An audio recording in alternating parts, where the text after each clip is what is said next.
Bom dia, amados irmãos. Que a graça e a paz do nosso Senhor e Salvador Jesus Cristo continue inundando os nossos corações. Não poderia ser diferente. Mais um dia, mais uma dádiva, a graça e as misericórdias do nosso Deus, né, sobre as nossas vidas, elas se renovaram mais uma vez. Isso nos deixa felizes. Na manhã desse dia, nós selecionamos um texto da Palavra de Deus para que nós pudéssemos meditar. Se encontra no livro de 1 Crônicas, seu capítulo 17, dos versículos 16 ao 27. Eu lerei a Palavra de Deus e os irmãos acompanharão como estão. Então entrou o rei Davi na casa do Senhor, ficou perante ele e disse: Quem sou eu, Senhor Deus? E qual é a minha casa para que me tenhas trazido até aqui? Foi isso ainda pouco aos teus olhos, ó Deus, de maneira que também falaste a respeito da casa de teu servo para tempos distantes? E me trataste como se eu fosse homem ilustre, ó Senhor Deus. Que mais ainda te poderá dizer Davi acerca das honras feitas a teu servo? Pois tu conheces bem o teu servo. Ó Senhor, por amor de teu servo e segundo o teu coração, fizeste toda esta grandeza, para tornar notória todas essas grandes coisas. Senhor, ninguém há semelhante a ti, e não há outro Deus além de ti, segundo tudo que nós mesmos temos ouvido. Quem há como o teu povo de Israel, gente única na terra, a quem tu, ó Deus, fostes resgatar para ser teu povo e fazer a ti mesmo um nome, com essas grandes e tremendas coisas, desterrando as nações de diante do teu povo que remiste do Egito. Estabeleceste a teu povo de Israel por teu povo para sempre, e tu, ó Senhor, te fizeste o seu Deus. Agora, pois, ó Senhor, a palavra que disseste acerca de teu servo e acerca da sua casa seja estabelecida para sempre. E faze como falaste. Estabeleça-se e seja para sempre engrandecido o teu nome. E diga-se: o Senhor dos exércitos é o Deus de Israel. É Deus para Israel. E a casa de Davi, teu servo, será estabelecida diante de ti. Pois tu, Deus meu, fizeste ao teu servo a revelação de que lhe edificarias casa. Por isso, o teu servo se animou para fazer-te esta oração. Agora, pois, ó Senhor, tu mesmo és Deus e prometeste a teu servo este bem. Sê, pois, agora servido de abençoar a casa de teu servo, a fim de permanecer para sempre diante de ti. Pois tu, ó Senhor, a abençoaste, e abençoada será para sempre. Deus, nós te agradecemos pela leitura da tua palavra e rogamos a tua misericórdia para que tu possas continuar falando aos nossos corações na manhã deste dia. Nós te oramos agradecidos em nome de Cristo. Amém. Quando nós olhamos esse texto, né, nos chamou a atenção, inclusive, né, nós vínhamos lendo ele há algum tempo. Nós estamos lendo 1 Crônicas e passamos por esse capítulo 17 e nos detivemos aqui. E o curioso é que essa semana, né, quem esteve aqui no estudo, né, o pastor André também estava falando a respeito de umas questões interessantes e estão, né, incluídas nesse texto, né, a respeito da igreja que não pode errar o alvo, da igreja que sabe quem é, né? E aí Davi, né, ele inicia essa oração, né, se perguntando: quem sou eu, Senhor? E essa é uma pergunta que assombra a muitos, né, desde os tempos remotos. Quem sou eu?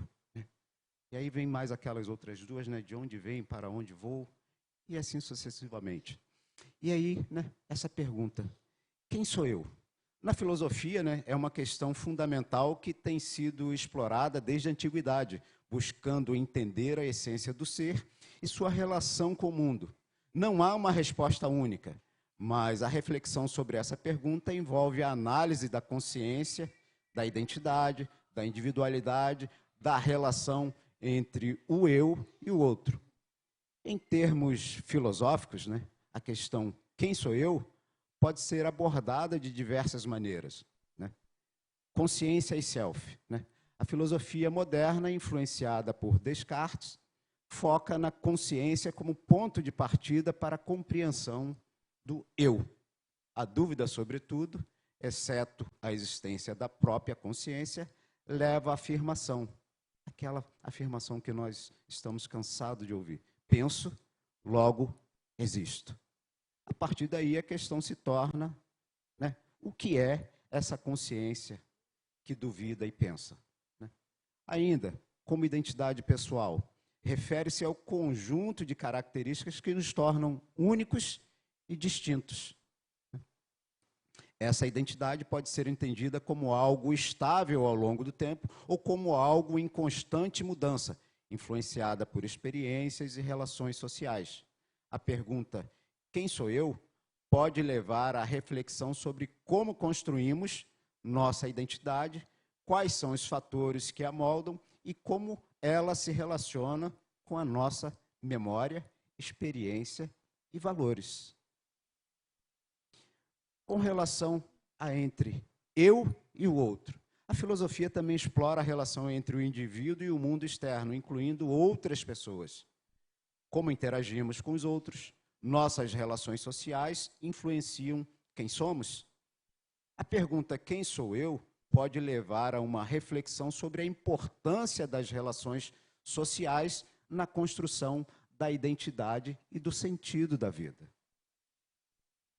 Papel da linguagem.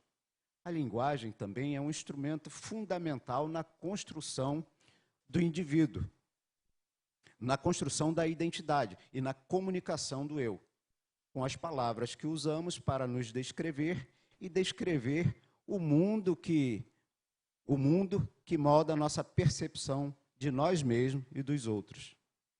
Ainda, a busca por sentido e propósito. Quem sou eu? Também pode levar à busca por sentido e propósito na vida. O que nos motiva? O que buscamos alcançar? Qual o significado de nossa existência? Em resumo, a pergunta quem sou eu na filosofia é um convite à reflexão sobre a nossa própria existência, consciência, identidade e relação com o mundo. Ela nos leva a questionar o que nos torna únicos, como construímos nossa identidade e como nos relacionamos com os outros e qual o sentido da nossa vida. E aí existe ainda uma série de definições. Mas veja, tudo isso que nós falamos, que a filosofia estuda, que o homem procura a resposta, né? Aí fora fica difícil encontrar essa resposta. Por quê? O que deve se levar em consideração quando eu busco essa resposta? A necessidade de me conhecer. Eu tenho que saber quem eu sou. Eu tenho que saber das possibilidades, das probabilidades, aquilo que eu posso alcançar. Nós fomos criados, né, diferentemente de todas as demais partes da criação. Nós somos criados à imagem e semelhança de Deus. Tem alguma coisa que nos diferencia. E quando nós olhamos lá no Jardim do Éden, antes do homem pecar, ele vivia em harmonia, em comunhão, ele se relacionava com Deus. E a Bíblia relata que ali havia, né, paz, que havia, né, um sentido para a vida. E quando o homem, na busca do seu conhecimento, conhecer a si mesmo, ele vai nas fontes equivocadas, certamente essas respostas serão incompletas, essas respostas, né, estarão equivocadas para responder esse questionamento. E aí, quando a gente volta aqui para o texto, né, nós vemos Davi, um camarada que era segundo o coração de Deus, um camarada que é um tipo de Cristo, como rei, um camarada que era como eu e você, carne e osso. Veja, quando nós olhamos para a vida de Davi, e aí eu gostaria de mencionar, né, que Davi foi, né, uma pessoa que constantemente orava, buscava a Deus, buscava a resposta para aquelas coisas que inquietavam, buscava a resposta para aquelas dificuldades que ele vivia. Davi foi alguém que foi tirado de trás das ovelhas, né, de trás de um rebanho de ovelhas, e foi ungido por Samuel para ser rei, enquanto ainda havia Saul no trono.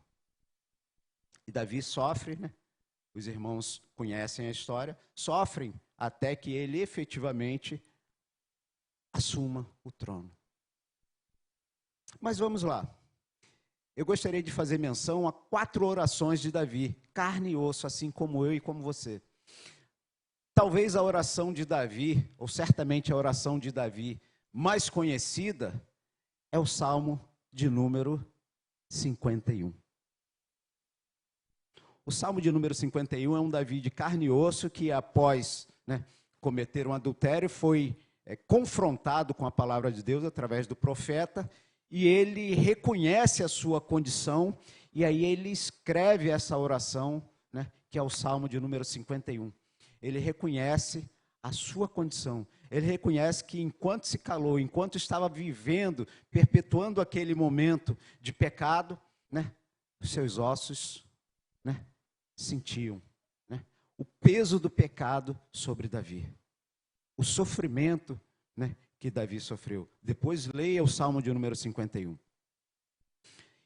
E aí nós, né, vemos Davi no início, ele comete esse pecado, ele confessa e Deus cuida, Deus trata, Deus perdoa. E aí a gente vê Davi prosseguindo a sua vida, até que chega aqui nesse capítulo 17, quando Deus, né, faz promessas a Davi, quando ele, né, estando dentro do seu palácio, dentro do seu conforto, ele olha para a arca de Deus e fala, né, que tem o desejo, né, ele confessa ao profeta que tem o desejo de construir uma casa para Deus. E o profeta diz isso mesmo, Deus é contigo, faz tudo conforme o seu coração.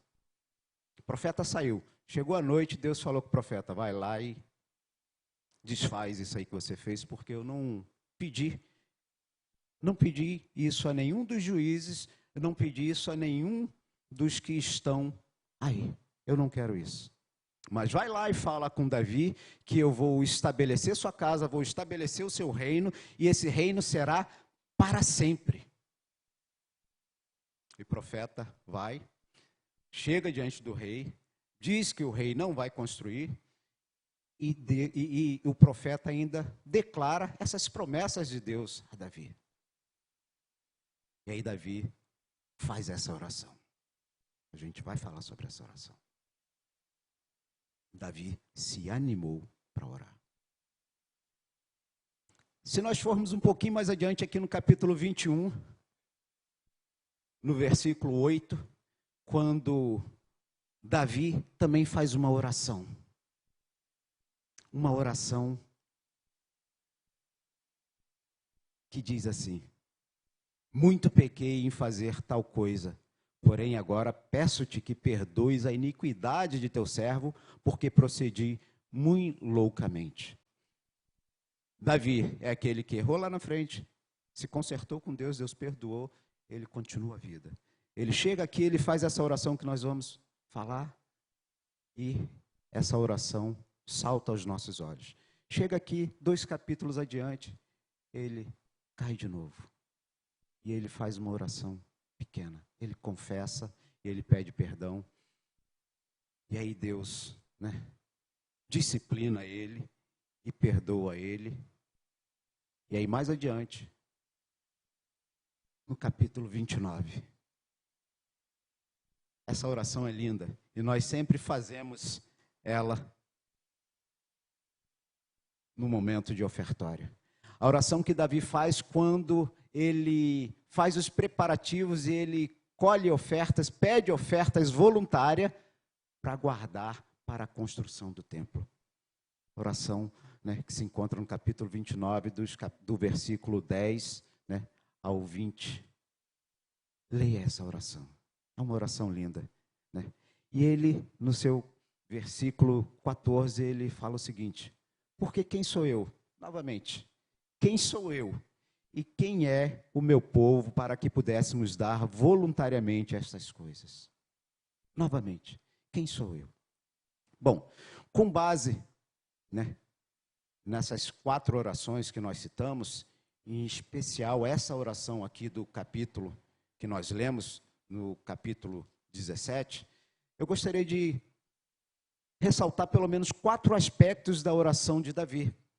Uma, né, que salta aos nossos olhos quando nós vemos Davi orando, e assim deve ser a minha e a sua oração, é saber quem sou eu diante de Deus. Ele faz um retrospecto, né, diante de Deus, né? Ele, no seu versículo 16, quem sou eu, Senhor Deus, e qual é a minha casa para que me tenhas trazido até aqui?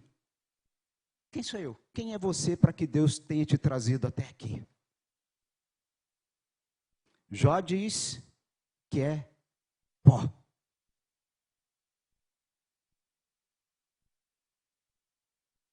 Eu sou pó, eu não sou nada. Eu não tenho a menor condição. Eu e você. E Deus nos trouxe aqui. Deus nos colocou exatamente aqui, diante da cruz de Cristo, que nós adoramos, que nós glorificamos, que nós bendizemos. Ainda, de forma, né, que ele reconhece, né, que Deus, né, trata como se fosse homem ilustre. Nós somos miseráveis. Davi sabia disso. Davi entendia muito bem disso. Davi deixa isso bem claro nas suas orações. Completa miséria me cerca e te cerca. E se nós partirmos para a oração e não partirmos desse reconhecimento, sabendo que é Deus quem nos traz até aqui, que é Deus quem nos permite estar aqui, não porque somos merecedores, não porque somos ilustres, né? Outras versões vai dizer como se fosse um homem importante, como se fosse alguém que merecesse ser honrado. Não. Davi confessa a sua condição. Quem sou eu? Eu sou esse que o Senhor, pela sua graça e misericórdia, me trouxe até aqui. E eu estou no trono porque foi graça e misericórdia. O Senhor é que me buscou através do profeta Samuel e me ungiu. O Senhor é que me conservou até aqui. Então a oração de Davi parte da confissão, fazendo um retrospecto da sua condição, entendendo humildemente que ele não passa de servo. E aí alguém pode dizer, mas eu sou servo, pois servo não é uma qualificação muito boa. Alguém pode dizer isso. Eu queria ser patrão, eu queria ser o dono, eu queria ser o rei. Não, Deus nos chamou para ser servos. E pela graça e pela misericórdia de Deus, isso nos motiva, isso nos deixa felizes, isso nos deixa radiante porque somos servos. E nada mais do que servos, né? E aí a gente não pode esquecer que Cristo falou que, né, se nós fizermos somente aquilo para o que nós fomos chamados, nós somos o equivalente a servos inúteis. Nós fomos chamados para muito mais além daquilo que projetamos, além daquilo que pensamos, para a honra e glória de Deus. E às vezes eu me contento em ser o que sou, em fazer o que tenho que fazer. Davi entendeu que ele, felizmente, era um miserável, não era ilustre, mas ele era servo. Nossa oração parte daí. E aí, ele sabe qual é a fonte que motiva essa oração. E é graça e é misericórdia. A graça que revela o amor de Deus, o amor segundo o coração de Deus. O versículo 19, por amor de teu servo e segundo o teu coração. Não foi pela minha condição, Senhor, não foi. Não foi porque eu apresentei alguma coisa diante de ti, não foi. Foi pelo seu amor, pela sua soberania, pela sua graça, pela sua misericórdia. É nessa fonte que humildemente eu recorro. É lá. E quando a gente recorre a essa fonte graciosa, a gente vai começando a entender que aquela imagem e semelhança perdida lá no Jardim do Éden, ela vai se reconstruindo, porque Deus mesmo, né, se revela aos nossos corações. Senhor, versículo 20, ninguém há semelhante a ti, e não há outro Deus além de ti, segundo tudo que nós mesmos temos ouvido. Aquela identidade que foi perdida lá no Jardim do Éden, quando o homem pecou, a graça e a misericórdia vai reconstruindo, vai trazendo, né, novamente, vai nos fortalecendo, vai nos formando, vai nos dando ideia de quem somos, daquilo que podemos ser, daquilo para o qual nós caminhamos. Ninguém há e não há outro Deus semelhante a ti. É isso que nós confessamos, é isso que nós oramos, é isso que nós cantamos nos nossos louvores. Não há. E quando ele vai à fonte graciosa, ele entende que ele foi remido, ele foi resgatado, ele foi salvo. Ele faz menção aqui ao resgate do povo do Egito. E não foi diferente para mim e para você. Nós vivíamos nessa condição, nós estávamos nessa condição. E Deus foi lá e com graça e com misericórdia nos resgatou. Pagou um alto preço por intermédio do sangue precioso de Jesus Cristo vertido na cruz do Calvário por mim. É por mim. É por você? É por mim. Tem que ser reconhecido por mim, não por nós. É por mim. Começa por mim, começa por você, e aí será por nós. Davi reconhecia isso. Deuteronômio no seu capítulo 7, versículos 6 a 9. Por gentileza, põe aí, Elaine. Nos revela o seguinte: porque tu és povo santo ao Senhor teu Deus. O Senhor teu Deus te escolheu para que lhe fosses o seu povo próprio, de todos os povos que há sobre a terra. Não vos teve o Senhor afeição, nem vos escolheu, porque fosseis mais numerosos do que qualquer povo, pois eres o menor de todos os povos. Mas porque o Senhor vos amava, porque Ele me ama, porque Ele te ama, e para guardar o juramento que fizera aos seus pais. Abraão, Isaque e Jacó, a Noé, lá no Jardim do Éden. Por isso. E o versículo 22 ainda nos diz que nós somos povo para sempre. Quando Davi vai a essa fonte, ele reconhece o amor, ele reconhece que há um só Deus, que ele foi resgatado e que ele é de Deus para sempre. Ele avança. Ele avança. E aí, ele se anima. Davi ora com base no terceiro aspecto, na condição estabelecida que é a fidelidade de Deus. Eu reconheço a minha condição, eu vou à fonte correta e eu oro com base na fidelidade, naquilo que Deus mesmo prometeu. E o Deus de Israel é Deus para Israel. E o Deus do Genilson, e o Deus do André, e o Deus de cada um de nós, é o Deus meu. Antes de ser o nosso Deus, ele é o meu Deus. Ele tem que ser o meu Deus. Davi reconhece isso. Ele é o meu Deus. É Deus para Israel. É Deus para todo aquele que é alcançado com graça e com misericórdia. Mas todo aquele que é alcançado com graça e com misericórdia tem o seu Deus. É Deus, o Deus único e Deus verdadeiro. Quando Jesus Cristo ora, meu Pai que está nos céus, ele fala, Pai nosso que está nos céus. Mas ele tem que ser o meu Pai. Ele tem que ser o teu Pai. E aí ele vai ser o nosso Pai. Mas ele não pode ser o nosso Pai se ele não é para mim. Nós, como igreja, entendemos que Deus é o meu Pai. Nós, na coletividade, oramos, Pai Nosso.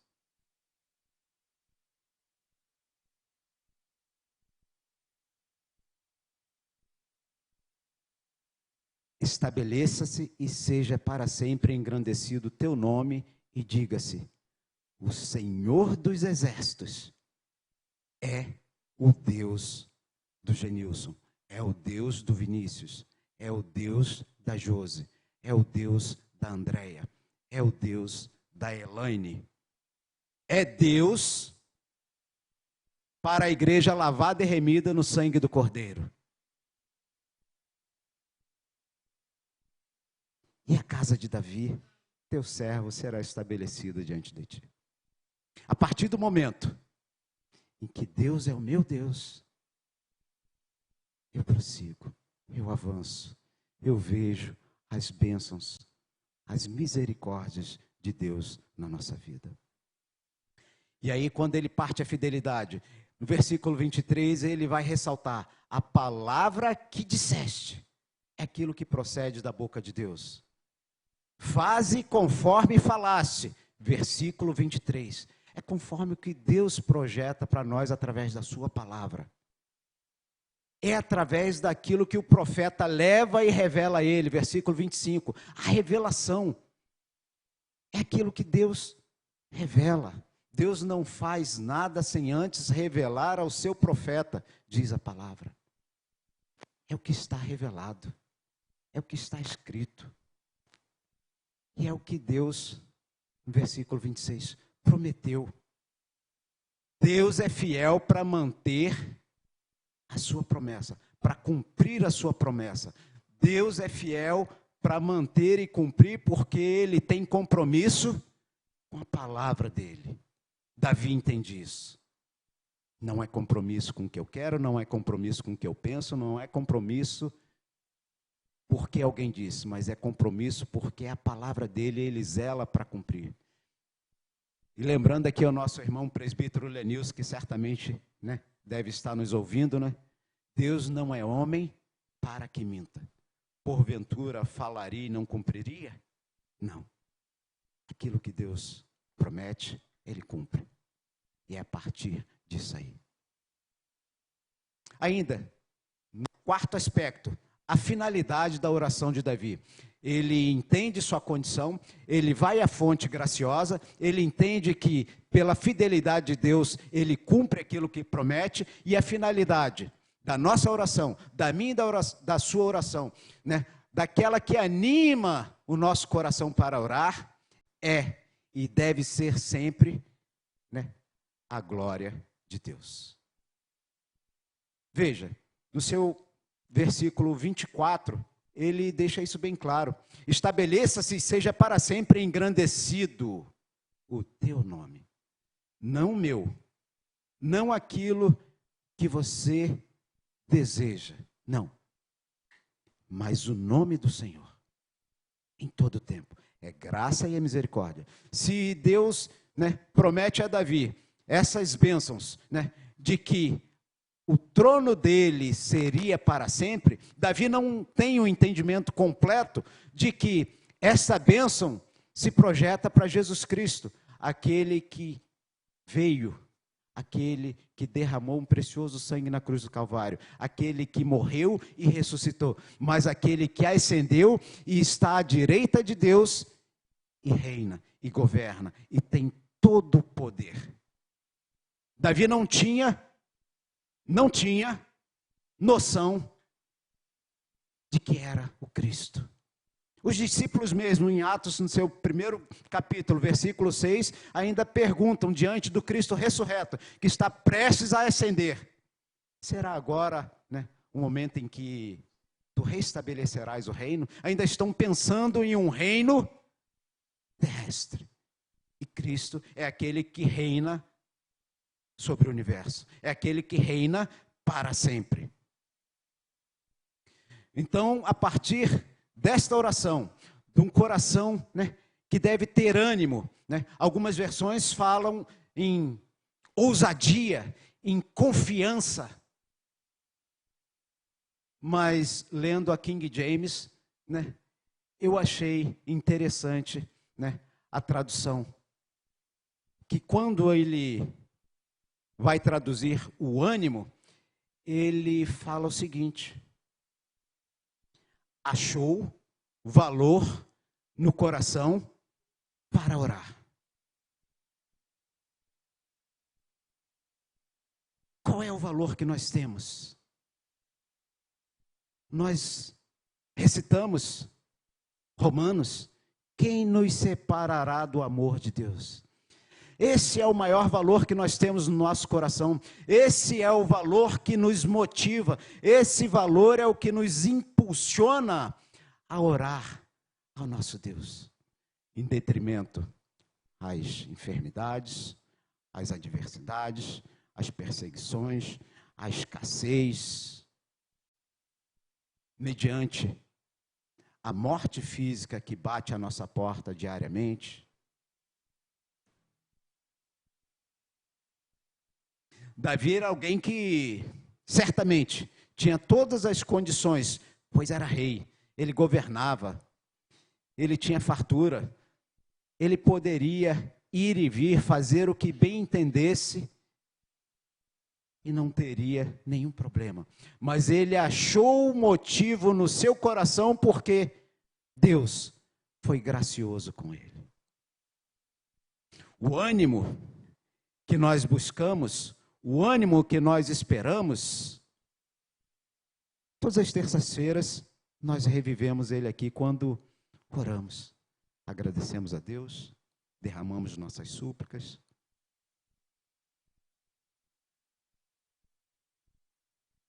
Irmãos, veja, quem sou eu, Senhor? Davi era alguém que tinha plena consciência de quem ele era. Davi recorreu à fonte correta para entender e poder responder. Davi era alguém que era segundo o coração de Deus. Davi era alguém que foi um tipo de Cristo. Ele sabia quem ele era. Você sabe quem você é? Eu sei quem eu sou diante do meu Deus. Se eu for a filosofia, eu vou ficar rodando. Mas se eu for a fonte certa, se eu for a Deus, se eu for a sua graça, a sua misericórdia, se eu for a sua palavra, eu encontro a resposta que inquieta muitos corações aí fora. Eu e você, animados para orar, para buscar a Deus, para anunciar o ano aceitável, para servi-lo com alegria. Nós somos ilustres, porque o Espírito Santo de Deus habita nos nossos corações. A partir desse momento nós somos ilustres, nós somos moradas, nós somos templo, eu e você, do nosso Deus.